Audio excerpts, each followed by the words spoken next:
when Brookville High School had their last round of teacher work days, I got to talk to Jeff Woody. He has been a head coach at Brookville. He's been a head coach at Monticello. He's been a head coach at EC Glass, just to name a few. He played at Hampton-Sydney, and he talks about his worst injury in this podcast. He also talks about his time at EC Glass, and we touched on his time at Brookville as well. Jeff Woody, he's been around, and he's seen a lot of football, and he's won a lot of games as a player and as a coach. Here he is on the Sports Buffet podcast. Talking about the glory days, talking to Jeff Woody. I don't like to say best or anything, but you may be, since I've started these, one of the better ones I've had because, like we said, you said I can talk, but I can just give you a subject and you can go. Mm-hmm. So it's not appreciate it. It's not an interview; it's a conversation. Conversation. Yeah, we're just sitting back and talking, and I respect how you approach and you feed. You start me off, and I can't stop. It's kind of like one Pringle, two Pringles, three Pringles, four. So anyway, just one. Well, we're done with enough love and hugs between the both of us. Last time we talked about your first game, bus breaks down. Larry Kidd says, "Put on the big boy britches." Mm-hmm. Do you remember your first game here? Because that one was on the road. What's the first game here that sticks out to you as a coach? The first game that makes a difference. I can shut that if you want. No. You can keep it open. All right. I like the ambiance. Never know what special guests will drop by. Like when I interviewed Coach Mays yesterday, and there comes Jeff Woody. Yeah. So, first game that you remember as a coach on Stinger Stadium. All right. Field. So our second game, we lost to Turner Ashby first game. Okay. And at their place. Yeah, and then we went to Salem. And we didn't get smoked. We didn't get crushed. It was like 24-10. And it's a good Salem, at Salem. You know, you expect to have to pack a lunch to show up and provide a serviceable product. Let me interrupt real quick. Do you remember when we did the round table when it was you, Coach Rice, and Coach Abel over at Liberty? Scouts Classic. And Coach Rice said, and you can go back and listen to it. I ain't making it up. Up by 2. True? Yes, sir. Okay. So you're not up by 2, but you don't get hammered. No, we didn't get crushed. We didn't get backhanded. We had a good football team. We made our impression felt. I wish I had that team in 2005, the first team that I coached, a little bit later in my career, and would have had possibly they're loud. I'll go get it. I wish we would have had, in that case, a little bit smarter of a head coach. Okay.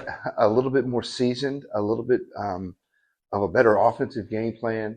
We played defense like a champ. We were knocking people out on defense. I mean, it was that old school Brookville defense. And Marshall Schmidt. Live play-by-play, Jeff Woody is closing the door as we speak. Yes. And so, Marshall Schmidt was a defense coordinator. And I surrounded myself with good folks when I was coming out the blocks, folks that I trusted.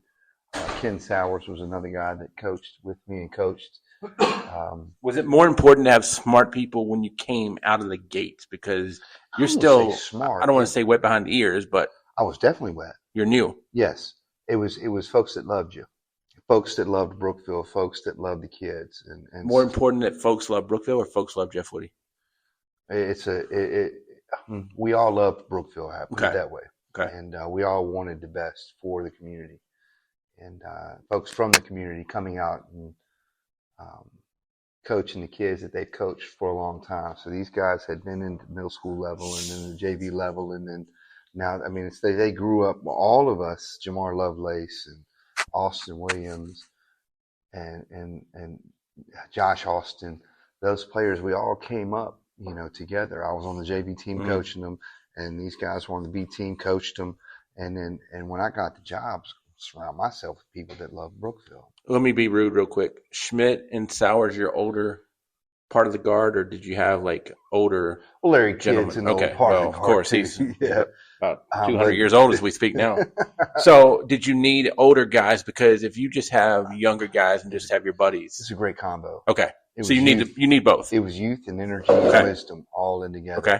And they, like said, put your big boy pants on, as Coach Kidd would say to me. It was that.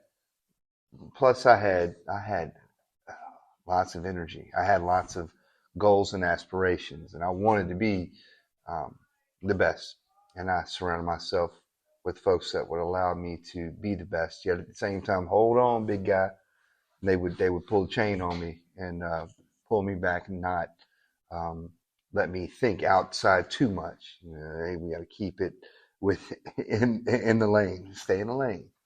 And as I got older and figured out organizational stuff and how to handle 100 kids, JV and varsity, we changed up the offense and it started being throwing it all over the yard. And then you had um, the athletes that would allow you to do that, the knowledge that would allow you to do that. If we could have had that 2005 team later on, say 2010, 5 years later, that same squad. Tell me the guys on the '05 team. I don't need the whole roster. Jamar Lovelace, Okay. Josh Austin, Darren McKenzie, Josh Eady, Austin Williams, Cody Rich. Did they get shortchanged because, like you said, you're new? I mean, not that you're an idiot. No. Yeah, because it was a Fisher Price offense as opposed to the ramped up score 50 points a game type offense. Yeah, they got shortchanged a little bit. I heard an interview with Steve Ragsdale, who was a longtime coach at Giles. Yeah. He talked about sometimes he just came out to throw the ball to show the other team, I don't care if it's rainy, windy, 20 miles per hour, whatever. I'm gonna do what I do. I'm gonna throw the football early. Did you ever get into that mindset to where conditions may not be favorable to what I'm gonna do, but I want to show you I can do it? Does that make sense where I'm going with that? It's chess. Yeah, strategy.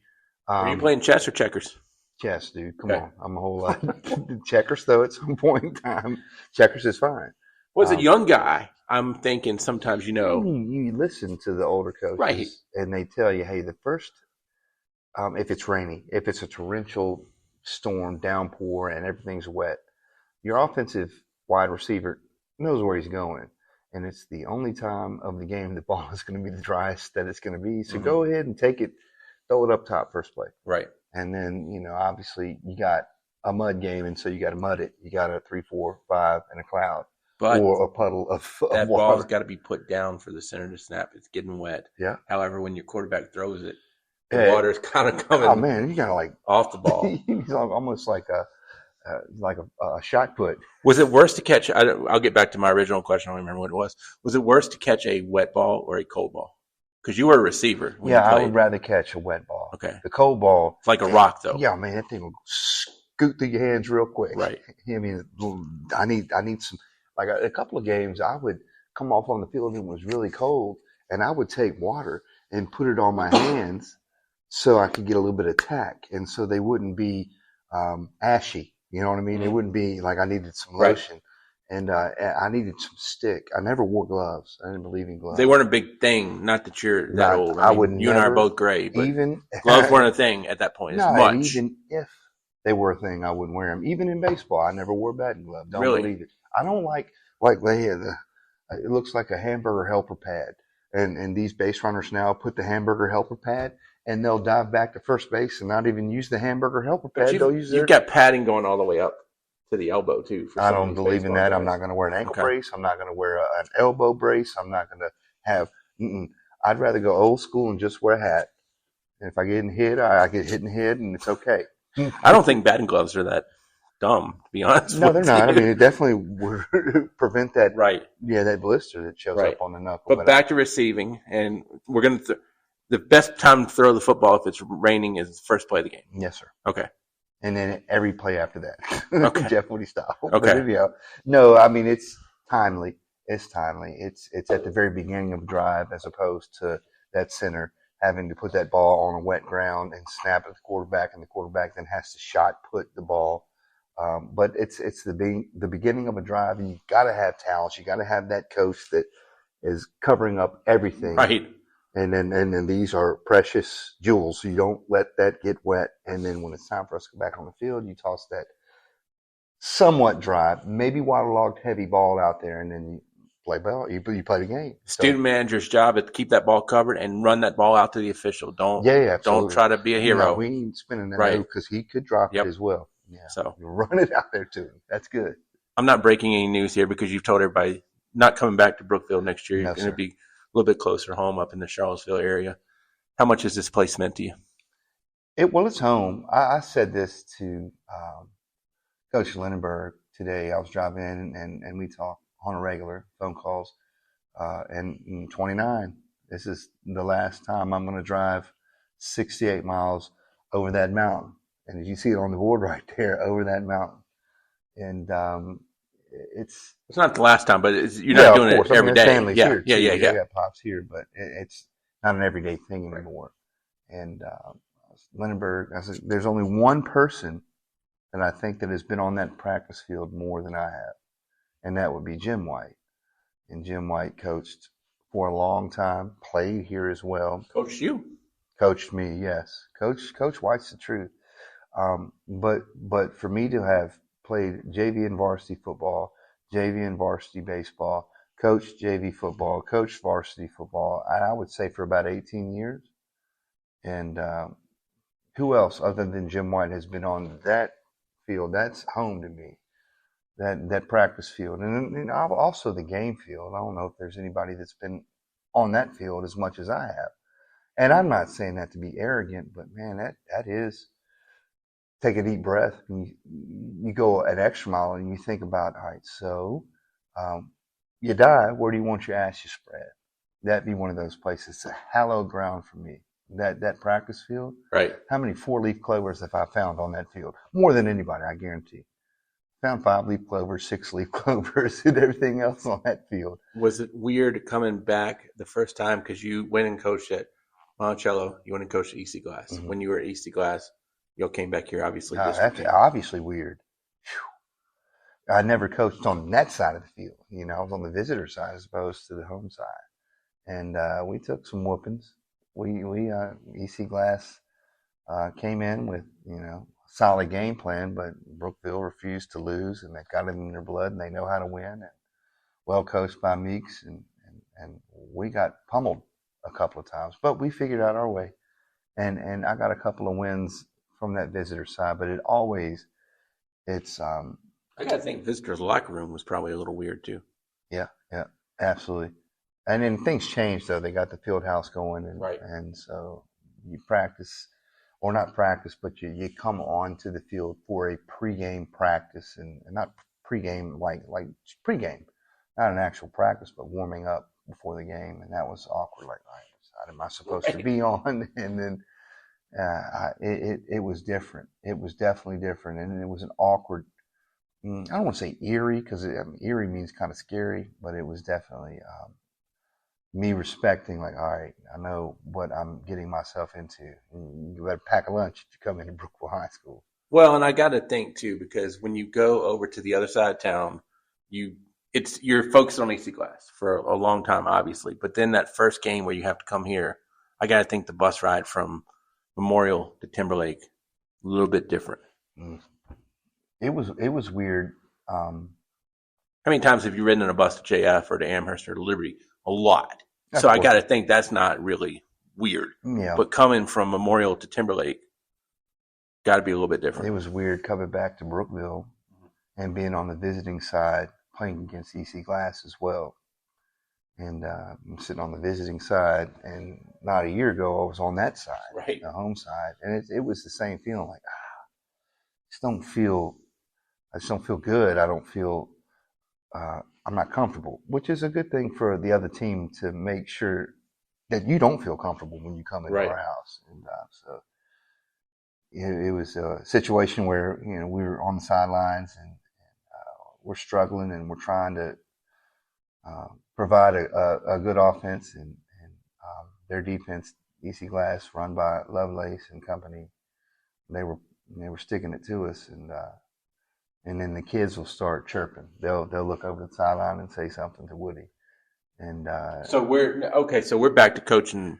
I'm back to Brookville as an assistant. Yeah. Well, okay. So in both, I'm Brookville assistant, and then also, say EC Glass head. There was head coach. There was some chirping, and not it's competitive chirp. It's not a disrespectful chirp. And so you're playing the game. It's like when you play golf and you mess up a shot, and you're like, hey, they're gonna let you know about it. Right. when you coached over there, because we talked about the EC Glass Heritage game at nauseum on our last podcast. Don't worry, whoever's texting me will text me back later. I'm looking at you. I ain't that love, believe me. I ain't that love, believe me. When did you feel a part of that glass community? Because rich tradition, rich history out the yin yang in my eyes. Well, I was always supported at Glass. I had parents and administration and the student body and faculty all believed, and they were all supportive, even though that first year was a 1-9 or, in a sense, an 0-10 season because of an illegal player we had. You have more old heads at Glass than you did here, maybe? Well, the old heads in both situations are going in the same direction. So the old heads that are pride and tradition, that's a good thing. Supportive, that's a good thing.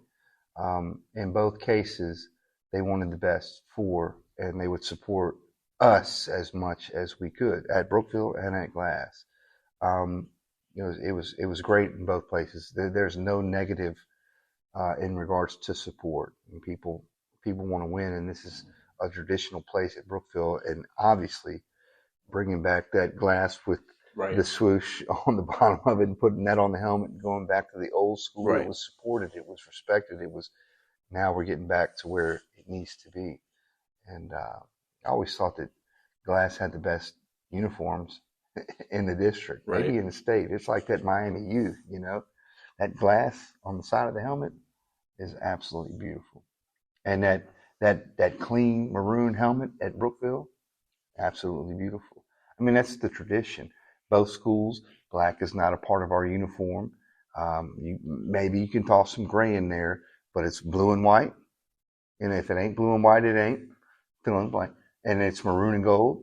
And if it ain't maroon and gold, it ain't. And that's the pride that both communities. I loved Glass. I love Brookville. Right. And it's just, you can't.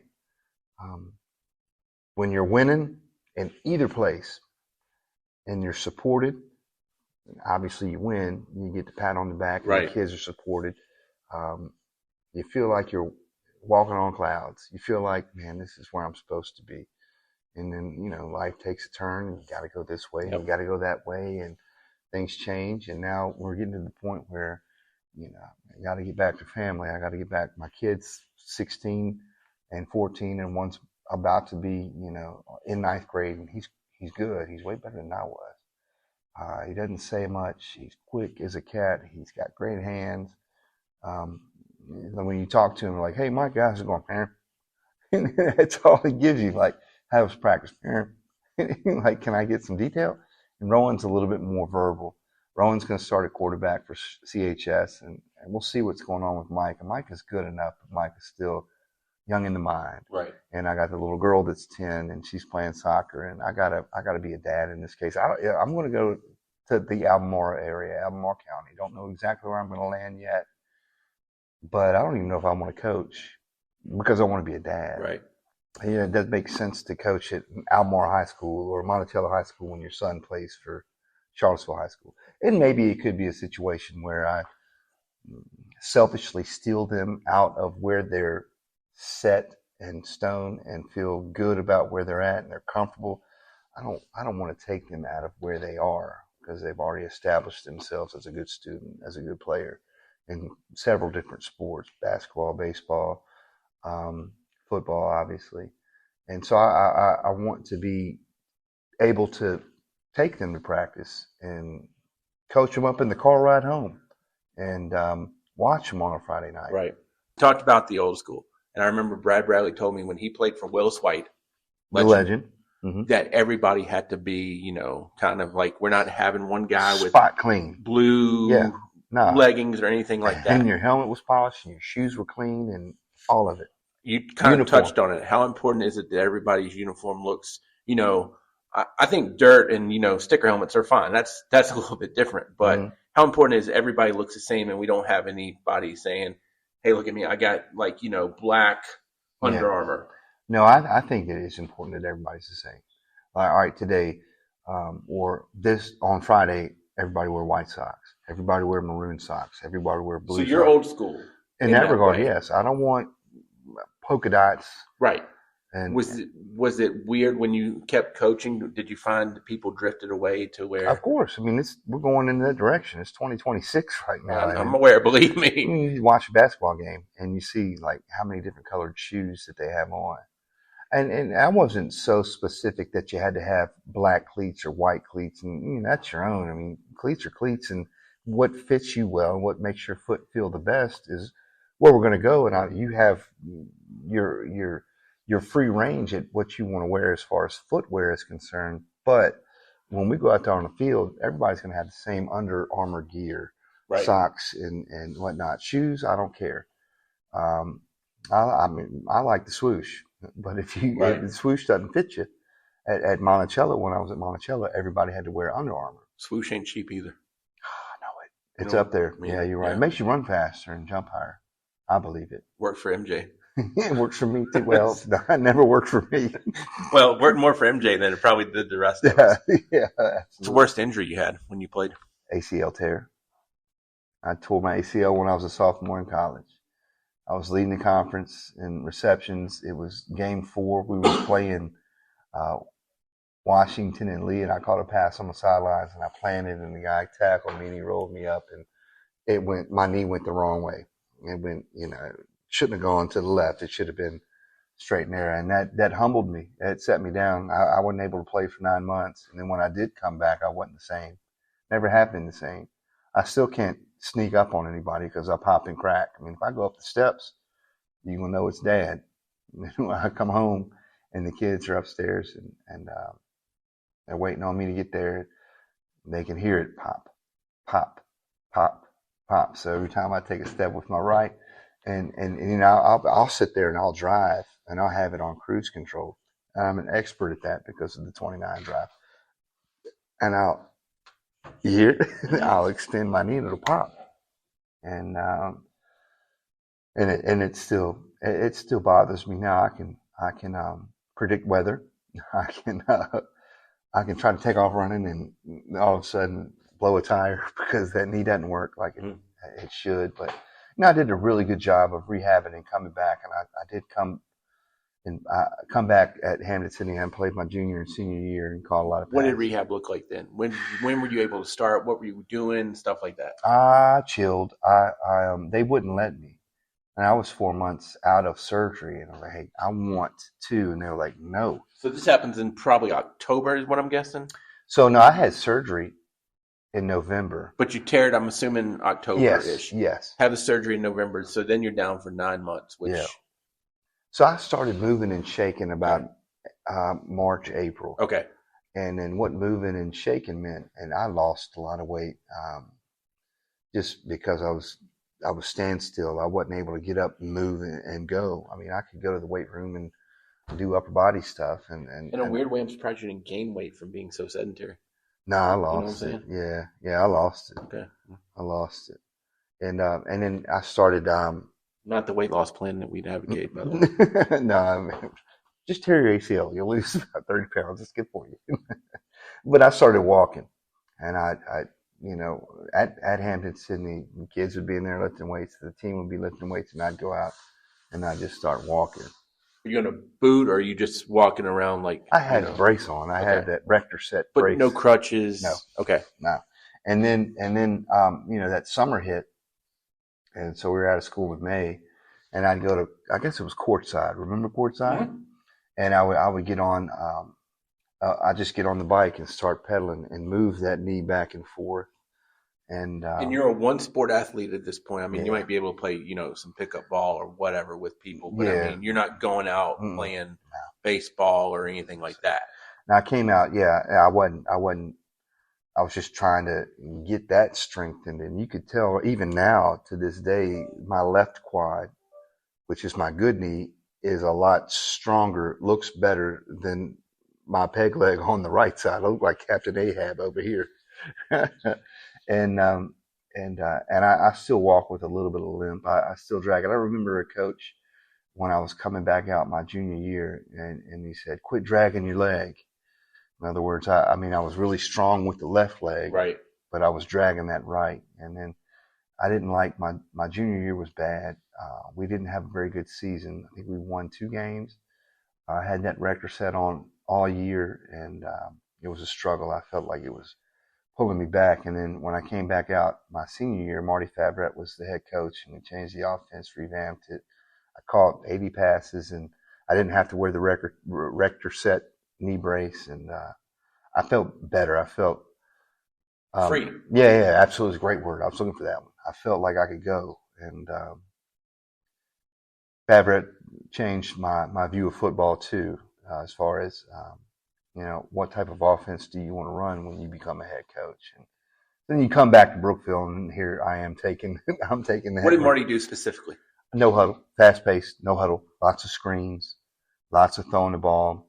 Ahead of his time, so to speak. Yeah, he was the first. He was the first definitely that you played with or saw. Blessing, man. It was a blessing for me to see that, because I was a wide receiver, and it was right up my alley. Right. And off tackle looks different to different coaches. And off tackle could be the buck sweep, could be the old school Vince Lombardi, student body right, student body left.